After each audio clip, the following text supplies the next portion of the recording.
What is up, you guys? Welcome back to my channel or welcome back to my podcast, whether you're listening via audio on Spotify or on YouTube.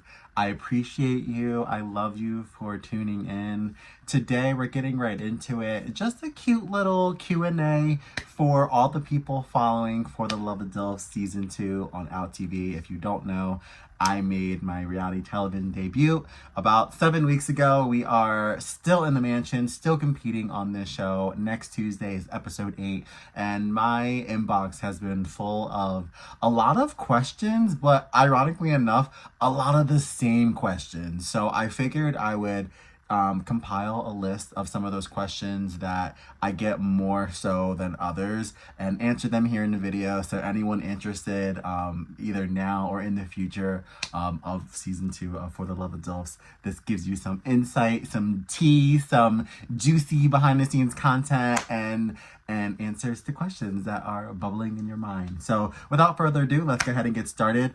The first one I have here is, where did you guys film, and did Stormy stay in the mansion with you? We filmed in Florida and it was so hot. It was literally more than 100 degrees on some days. And I remember at one point somebody actually said it was the hottest day on record on earth ever in the history of the United States of the earth. And that blew me away. And we were outside on set. People were literally rushing us out waters. Thank God. Shout out to Daddy TV, the production crew, always giving us towels, waters to get through this crazy heat that we were going through. And Stormy did stay in the mansion with us. She was actually like on our same floor. So the daddies and the himbos are all on the same floor. She was either on our same floor or one above or one below. I know she was close because I know at one point, like, I was scared if we were up like screaming and having a good time like in the daddy room, like laughing and stuff, that we would wake her up. I know she was close enough that I had a fear that I would wake her up. So she was close. So she was definitely in a mansion with us, which was really cool because she, you know, she's a celebrity. You see her all over tabloids. You see her all over different types of media. And in the house, she was just a human being. So that was just like a really nice realization that people in that industry and people who are all over like magazine covers and so much media coverage, that they are at the end of the day just like regular human people. Stormy definitely taught me that lesson by living with her because she was totally down to earth and totally chill. Was there hooking up in the mansion?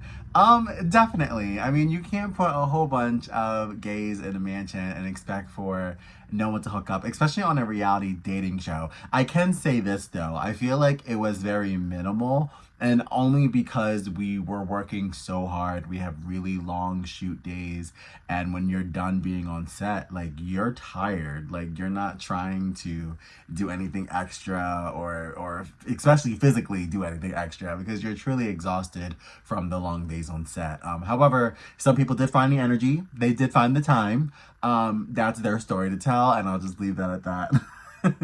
Next question I have here is it scripted? And I've been answering this. I really wish. Half the things that happen on this show, I wish they had given me a script or something to say or an inclination of how to react, because I did not know what to do half the time. And that's what made it so real for me, was that there was no telling what was going to happen next. The twists and turns really took me mentally for a spin, which, like, one of the questions I have later here is, are you fake crying? And the answer to that is definitely no. Again, everything that happened took me by surprise, really shook and rocked my world, on top of already coming to the mansion, already grieving, going through the grief process of losing my mom, and just coming in with already so many problems. I came in very unhinged, and then to put the pressures of a reality show on top of that, that's how you get a lot of my more reactionary, emotional scenes, is because I came in already sensitive and emotional, and I came into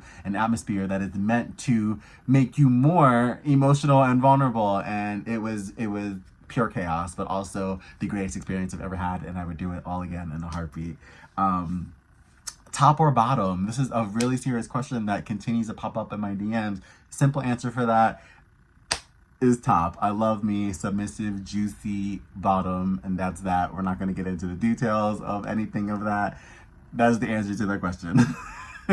Are you fake crying? We already answered that. 100% real. Guys, I really wish Like, I feel like deep down, if I was given a scripted role of someone who was crying that much, maybe I would be able to do it. But this was not that. This was real emotions, real tears, my real life, my real feelings, my real heart, everything out on the line. And I guess that's how videos like this end up needing to be made, because how are we this deep into the season and people are still thinking like, oh, I'm acting, or oh, I'm doing this on purpose. No, like I wish this was a scripted role that I could just know what to do or what to say or how to react, and I didn't know what to do at all.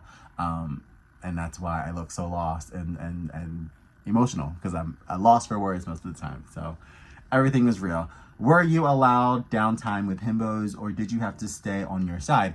Yeah, we were allowed to have lots of downtime, you know, not lots, but once we were finished the day's filming and everything that we had to do on set, you could be in the daddy room, you could be in the himbo room, you could be in the kitchen. You were free to roam wherever you want, which honestly definitely played a factor in the game, because there was lots of conversations and lots of things that happened during those times of downtime. Like, I remember specifically always having a good time, always enjoying myself, finding laughter, finding joy, but also like, we need to be making alliances. We need to be creating a space where we can learn to play this game and learn each other's strengths and weaknesses.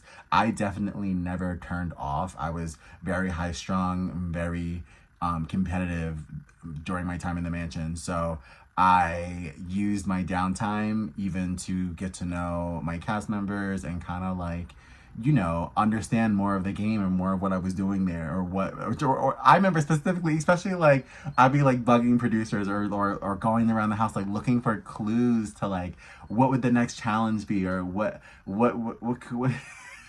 anything. Like, I just needed any hints. I never knew what was coming at any time, and I was always on edge and always freaking out. So it's just like, give me something to let me know what's happening next. Did you dislike anyone in the cast? I talked about this before, but I'll say it again. I absolutely am in love with my castmates, and they're also amazing. However, on day one, me and Sal, and Sal knows this, but I thought that he would hate me and I wouldn't like him. And that was a big lesson on like judging a book by its cover, because I was just like, wow, like we're so different. Like, he's about this life, I'm about this life, and there's no way we're gonna ever be cool, but like, good to know him. And that definitely changed. Like, now I see him when I go to New York. He's a really good friend of mine. I love him to death. But in the beginning, he's definitely someone who, not someone I disliked, he's just someone I didn't think that I would grow a relationship with, but I definitely did love him to death.